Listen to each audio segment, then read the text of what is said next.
Okay, on today's video, I'm going to talk about the getting around the issue of having an ad or ads disapproved for personal hardships is actually what Google has called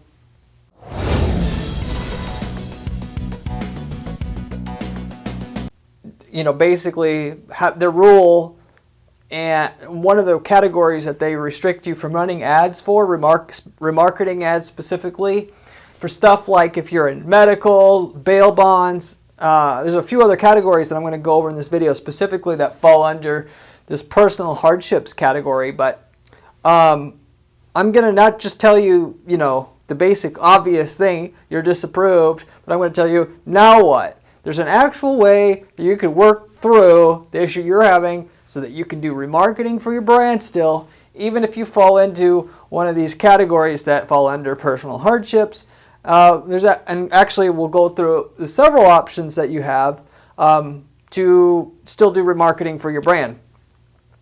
You probably have this, but if you don't, not having remarketing makes a whole lot more difference than one would think. I think a lot of people, half or more, will probably just start off by saying that I do remarketing on every single PPC campaign we have, and if we can't do it right off the bat because we're in a restricted category like personal hardships here, then I'll do my workarounds here. But I want to do remarketing on every single campaign, the PPC campaign that I run online.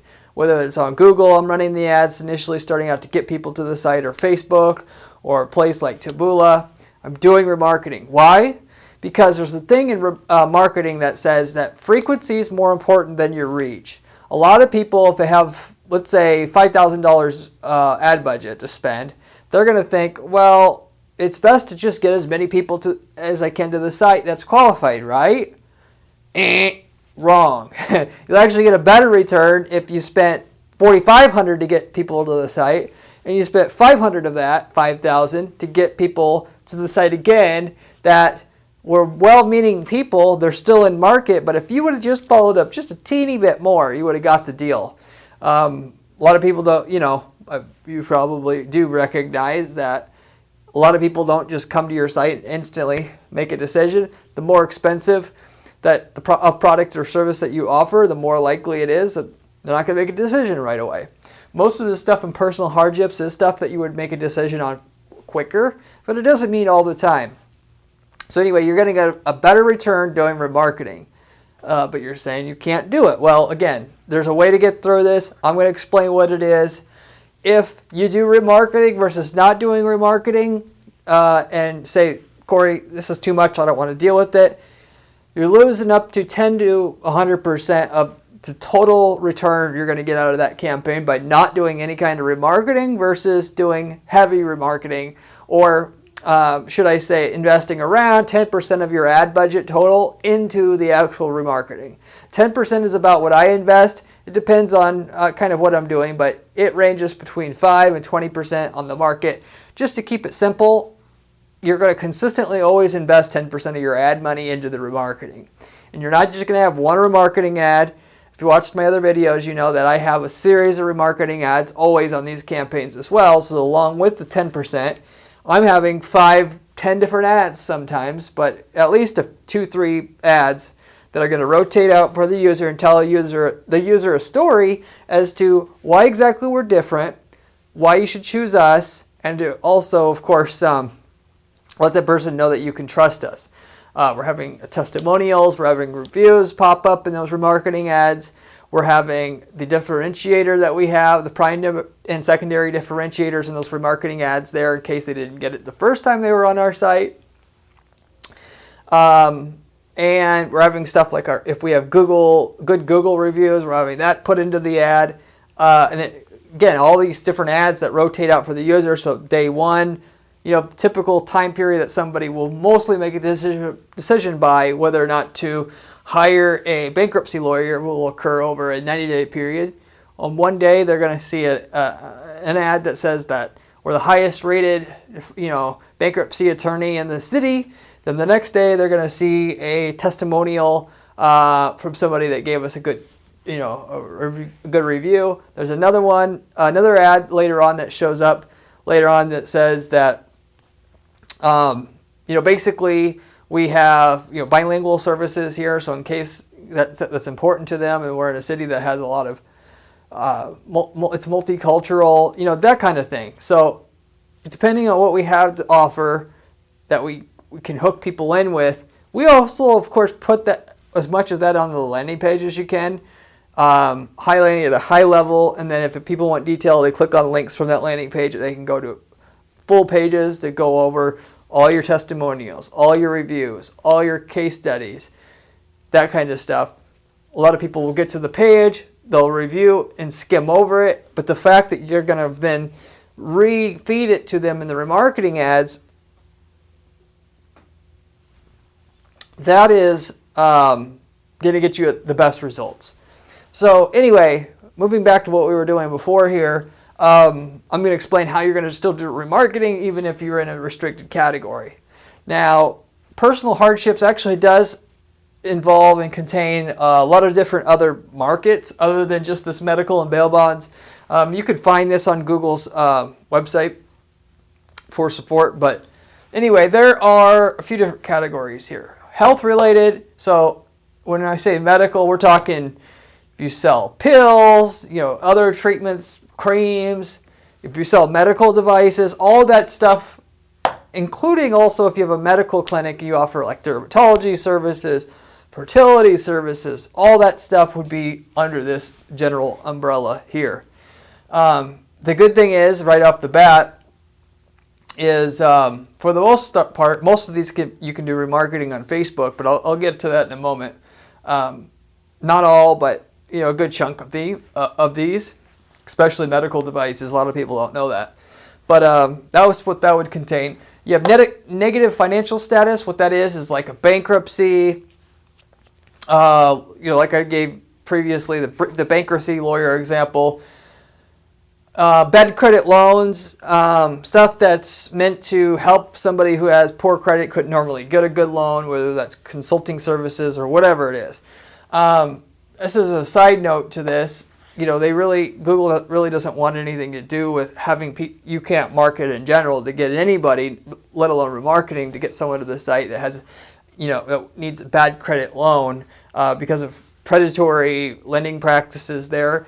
And I've seen it in situations where even if you just have a questionnaire that gets to and at the end of the questionnaire, you're able to offer them a loan that they couldn't qualify for, Google has shut down a whole account just from that. So they're really serious about that. And I would recommend, if that was you, to go on to a whole different network. Bing, a lot of times will offer that. You can do it there. If not, there's tons of other PPC networks out there. A lot of people don't realize how many options are out there. Just because Google doesn't want your business, so which would be your first choice because of the quality of the traffic, you got 100 other places, different PPC networks that you can go through. You can make deals to drive traffic from individual website owners, so on and so forth. So anyway, back to what I was saying here, as far as the personal hardship category, the relationship related. So like that would be like divorce counseling, death or death counseling, family counseling, that kind of stuff. So, of course, marriage counseling, that kind of stuff. Anything to do with that, just keep it simple. Then you have crime related. You have like legal counsel services. If you're a criminal attorney, that would also include the bonding services, bail services / bonding services. Then, of course, abuse-related, advocates for men or women that get abused, other types of situations also where, to fit everything else into the everything else box, like other personal traumas where somebody who has negative, like something bad basically has happened to them, you can't usually offer remarketing to help that person out. Because basically what the whole point of all this is somebody doesn't want, if you didn't know why this is the way that it is, you don't want your wife, as you're searching for this kind of stuff, to get on the computer the next day and say, what the hell am I getting all these ads for, how to get my wife to lose weight or something like that. Obviously, that's enough to get your head taken off right there. But so you get the general idea that if you're telling Google wants you to feel like you could tell Google something that you can't tell other people, and then they'll keep your secret. So anyway, that's kind of the deal with that.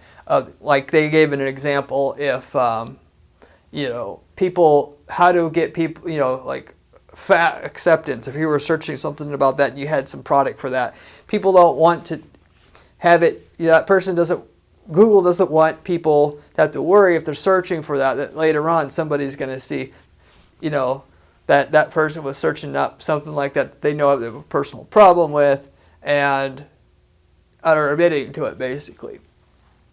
So anyway, that gives you a general idea what this whole personal hardship ad, remarketing category, marketing restriction related category is about. Now, what do I actually do about it? Just because you cannot do remarketing on Google ads does not mean other PPC networks will not take you up on your business that you want to give out to have somebody, be able to have ads show up for people who come to your site. It all works the same way with these other networks. If they offer remarketing, you put a tracking pixel on your site, and then they have the, intermediary relationships with the site owners that want to sell advertising on their sites. Those banner ads are dynamically generated. So instead of hosting an ad from Google, it'll host an ad from a different company, and then that company is going to be able to provide you that link up with that company, so you don't have to deal with that website itself. And they all have different standards. Here's, though, my list of places that I would go for right off the bat. If Google's not going to let you do remarketing, first place I'm going to go because of the volume of traffic is Facebook. And if Facebook itself won't let you, you can try to, sometimes you can get around it, but through a company called AdRoll. You can do Facebook advertising through AdRoll, which AdRoll itself is a company that specializes in retargeting. So, you can try it out there as well, and sometimes you can get around it. Now, that said as well, like through an AdRoll, and by the way, it used to be with Google, the reason why, when you would get a restriction saying that you couldn't run remarketing ads in one of these spaces before, or most of these spaces before, it's gotten more restrictive over time. So if you're wondering why, 2 years ago it worked, now it won't work, it's getting more restrictive all the time. And by the time you watch it, there could be new categories added to this whole thing.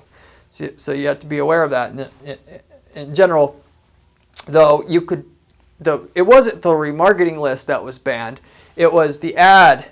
So as long as you ran an ad that didn't actually make it clear that that person was looking for bail bonds, but they were trying to contact your company, which does bail bonds, but the ad doesn't actually say bail bonds in it, you could get it approved.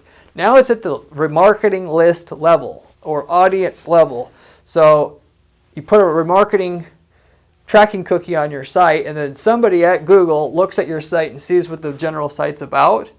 And then, so basically, if it thinks it's in one of these categories, it's just banned. So sometimes what I was getting to here is on AdRoll, you could put, with that, you can have an ad. So like in other words, if you have a bonding service, bail bonding service, and people come to your site, you want to remarket to them, you can use this AdRoll and just have the ad be like, Schuster and Sons services, not bonding services. And when that ad then gets reviewed at AdRoll to see if it fits into a category that's restricted, they won't look at the whole site, they'll look at the ad itself, and you can get it approved. Again, the way that you used to be able to, work, how Google used to work but doesn't now. That said, while you're on AdRoll, or just in general, I would also do AdRoll. So I normally would want to do Facebook itself through Facebook's ad platform, and then I'm going to do AdRoll for all the other sites on the web, basically, through AdRoll. I'm not going to do Facebook through AdRoll because the ads that you get through AdRoll that they will let you run on Facebook are a little bit more expensive than going through Facebook Direct. AdRoll I'm doing a second instead of Google Display Network because it's the same thing. Google Display Network is going to be a little cheaper than AdRoll. And as a side note, you should know that all these other retargeting networks like Retargeter and Perfect Audience and all these places, the remarketing traffic that you get is a little bit more expensive than Google Display Network that you get through Google Ads. So Google Ads should be your first place you always go to. If you can't, that's when I'm going to pull out an AdRoll. AdRoll is my personal favorite out of all these retargeting services online that they have where you can run retargeting ads. If AdRoll won't let you get your ad approved, again, try it. For the bail bonding example, try your ad with the bail bonding on there, obviously, where it says it on the ad first. See if that will go through. If it won't, make it strip off bail bonding from your ad and leave the main brand name there and see if you can get that approved. If so, great. If you can't get either approved, I would go and just go through the other retargeting services. No specific order, but like Retargeter is one, Credo is one, Creto. There's Perfect Audience. You can just Google retargeting companies out there and you can find probably upwards of 10. Just go apply. Somebody should take your business. And even if you do get somebody to take your ad that, like I mentioned on AdRoll, if you take off the bail bonding and then you can run the ad without the bail bonding on there, but just, your brand name to get you at least some traction right away, keep searching for one of these other networks that will actually let you put bail bonding in the actual ad itself because it's much, much better. 2 to 3 times more effective if you can obviously put in the ad what it is you do so they know before they click what it is that you do again. Because part of, by the way, the reason why remarketing helps you upwards of double your sales, 10 to 100% increase in ROI from doing 10% of your budget on remarketing instead of everything just to bring new traffic in, is because people get the brand recognition by having your brand name repeated, but you really don't get that full effect if they don't see what you do next to your brand name because they'll forget what your brand name is over time. So some people will remember what your brand name is. So when they see an ad with your brand name on it, even though it doesn't see the service, they don't see the service next to it, some people will know what that is then, and therefore that's why you want to do it if it's either that or nothing. But obviously, if it's Schuster's and Son, bail bonds company, they're going to remember always then what that brand name is linked to. And then now, every time they see their ad, there's no question as to whether or not you're implanting in their head that this company seems like the 500-pound gorilla in the space. And as far as bail bonding, if I'm going to think of that, that's the company I'm going to think of. So later on, a week later, when you decide, or a month later, that person's, your son or daughter's bond has dropped. Don't ask me how I know this stuff, but the bond comes down, and I have literally had somebody in the space, so I understand that over time the bond price comes down, and so somebody can come back 3 months later and decide that they're going to now use a bail bonds company because they can now afford what the court is charging. That you, during that whole 90-day period while that person's waiting for the bond to come down from the court, you've been following up with them. Just like you can imagine if you followed up with anybody else that was trying to buy a product or what have you, that's going to get you higher sales than, talking to them once and then who cares? If they come back, they come back. If they don't, they don't. So the great thing about the remarketing ad is it does it for you automatically. So you have the ad shows up. Your ad shows up like 1 to 5 times a day. 5 times I know sounds excessive, but I can assure you many times the ad won't even be noticed. So 5 times a day is what I usually do on ads like that. And I'll have, of course, different ads so it doesn't look like I'm just, I'm not badgering them. And there's actually some education going on there. That's why it also, of course, makes sense that it would, if you have different reasons why they should hire you on these ads, you're going to get a overall better effect because you're not only getting the name recognition then, you're also getting you're educating them as to why you're better as well. So they know seem like the most prominent one, just mainly because you were remarketing. That's the only reason why you're getting that preference, but also all the other reasons why you're the best. So really, you're just narrowing it down to one person. When they hire you 90 days from now, when they finally do need you, that you're the default choice. Okay, they get to the 90-day point. Okay, now I need a bail bonds company. I need to hire them now. That they should be able to say your name right off the top of their head at that point. If they can, you did it right. If they can't, then you didn't do it right. And you can test this out with different people, of course, which I won't get into. But that's what you're going for ultimately with all this process. So you will want to keep following up for as long as what you think the longest customer usually needs to decide, however long that is. You can do with Google up to 1.5 years, but like with AdRoll, it's only 6 months. Different companies, it's a different amount of time they'll let you in terms of remarket to the same person there. Just as a side note, if AdRoll won't let you do anything, you can try. I use Taboola for native advertising. That's those little funny little ads that you see on news sites where it's like, this one trick to lose belly fat, or this one, this pisses the electric companies off. Say because of how much it saves on your electric bill. And then it goes to like some questionable product, of course. But they have remarketing on Taboola, and so it doesn't mean you have, even though there's a lot of sketchy ads with that, at least it's something. I can tell you right now it's better than nothing. Because marketing matters that much. The name recognition aspect of what I just mentioned to you matters that much. You want to do it if it's that or nothing. If Taboola won't take your business, try Outbrain. If Taboola Outbrain won't take your business, you can type in other native advertising networks. There's Rev Content. There's a whole bunch of them, a lot of which do remarketing. Quite a few that don't, but those are the two main ones that I would check with. And then if that doesn't work, you can go into this programmative, which you just Google that term, and programmative ad networks. And then you'll see a list of dozens that you can find after that. And you just sign up and do the same thing. Sign up. Do you have remarketing? Yes. Would you take ads for this? A lot of times they'll say yes. Ultimately what happens is they'll have, let's say, 50,000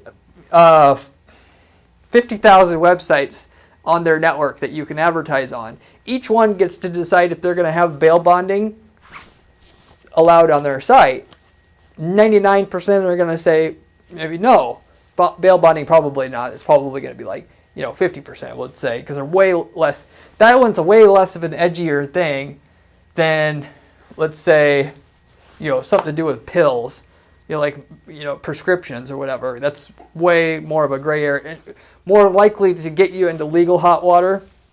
And so the sites that are on their network where they said it was okay, you'll be able to get on just those sites. And then, of course, you might, at that point in time, because these programmative ad networks don't have the penetration Google Display Network has, sign up for 4 or 5 of them, spread your budget out over 4 or 5 of them, or more than likely you won't be able to spend very much with that one network. So in order to spend your 10%, sign up for as many networks as you can, and then that's how you'll basically get it spent. Ultimately, make sure you're tracking it and that your cost per click isn't like more than $1 per click, because it really shouldn't. Or should I say $2 a click is the absolute max. And then you should set up what is called UTM tags on the end of your ad URL. You can Google that.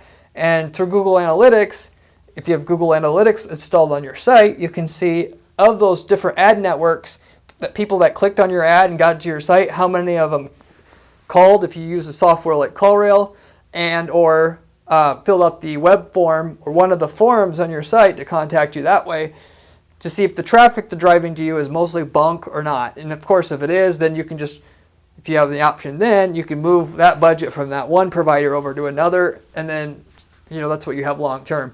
I will let you know, just as a general note about remarketing, back to what I was saying before, most of the benefit of remarketing is getting it into the user's subconscious mind as they're reading an article or whatever, and your ad is there. They're going to look at it quick. that's interesting, and then keep going back to what they're doing, you're not gonna see a lot of people like you would normally want to see with ads that drive brand new people to your site.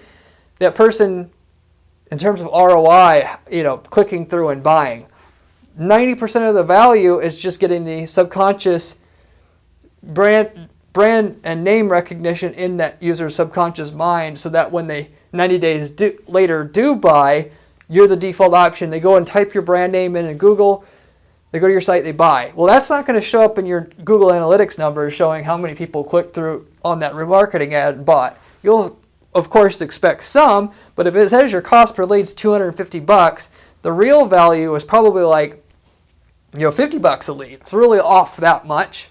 And so what I always tell people to do on other videos, you've maybe watched those, but what I'll do is I know if I'm averaging 100K sales a month right now, I'll keep my ad budget exactly where it is. I'll put 10% of my budget towards this remarketing, and then I'll see if I can break 100,000 a month in sales. That's the true test to know if you're getting ROI on something or not just relying on Google or any other ad networks or even Google Analytics data. That Google Analytics and the ad networks can show you on a rough basis what ads are working or whatnot, but you can't count on it for straight up ROI. I'm getting 480% ROI, not unless you're selling an inexpensive product through e-commerce, where I would just pretty much I would mostly be able to at least then rely on the stats that I see in Google Analytics through like e-commerce tracking there. But even that, it's going to be off because people switch devices, people a lot of times don't have cookies enabled on their computer. There's all these reasons why you're not going to get 100% of the data. Therefore, you can't rely on it as to tell you, is it making money at an 8-to-1 return or not for you, or whatnot. So anyway, moving on from that. So if, like I said, if one network don't work, you can try another. And I already mentioned it before, but you can use a general branded ad without the mentioning whatever you're doing here. It's better than nothing, and maybe that's what you have to do. So again, like if you're offering pills, let's say you had a treatment to get rid of heartburn, and Google won't allow it, and you can have Prevacid is the name of a heartburn medication. Most of the people, then you could just run an ad that says Prevacid, not Prevacid and the heartburn treatment. Leave that part out and then just run with that. That's going to get you some benefit. Maybe 20-30% of having heartburn medication on the ad. Maybe that in that case, because everybody knows that brand name, but you get the general idea there. At the end of the day, after all of that, there's other ways to retarget. If you just literally you're just in such a sensitive category, you're selling adult material, nobody will take it, which I'm very hard pressed to find anybody who won't take anything. There's a way to run even an adult. You can get remarketing on adult sites, and there's pragmatic ad networks out there that are just for the adult space. So it doesn't matter what it is, you can find sites to run your retargeting ads on. It's just a matter of how many sites you're going to get to be shown on, and what is the likelihood that every one of your people that go to your site are going to be able to be on a site in which you're approved to run ads on, if that makes sense.